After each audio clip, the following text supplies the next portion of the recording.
पुण्यात भाजप आमदार योगेश टिळेकरांच्या मामांचं अपहरण करून हत्या करण्यात आली। तर आता बीडमध्ये चक्क सरपंचाचं अपहरण करून हत्येचा प्रकार समोर आलाय।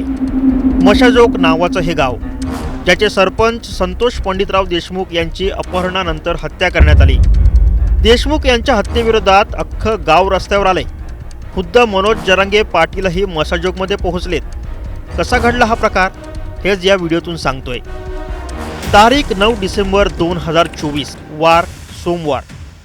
सरपंच संतोष पंडितराव देशमुख त्यांच्या टाटा इंडिगो कारमध्ये केजवरून मशाजोगच्या दिशेने निघाले। गाडी आतेभाऊ शिवराज चालवत होता। कार डोनगाव फाट्याजवळ आली।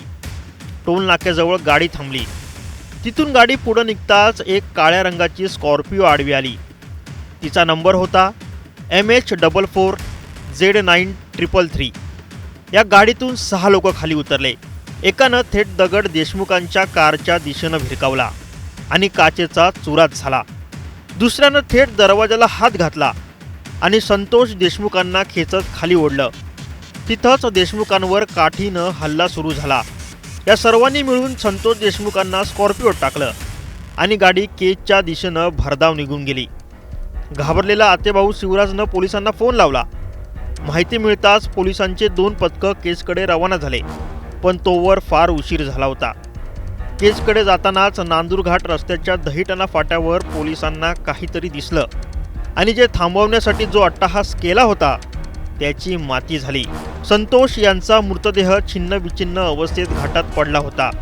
अंगावर मारहाणीच्या खुणा आणि अंगावर शस्त्राचे अनेक वार होते। संतोष यांची हत्या का करण्यात आली? या हत्येचे आरोपी नेमके कोण? अपहरण झालेली स्कॉर्पिओ कुठे गेली? अजून काहीच कळलेलं नाहीये। अख्खं गाव आता रस्त्यावर उतरलंय। जरांगे कुटुंबाला भेटलेत। खासदार बजरंग सोनवणे यांनी प्रकरण लावून धरलंय आणि पोलिसांना सवाल केला जातोय।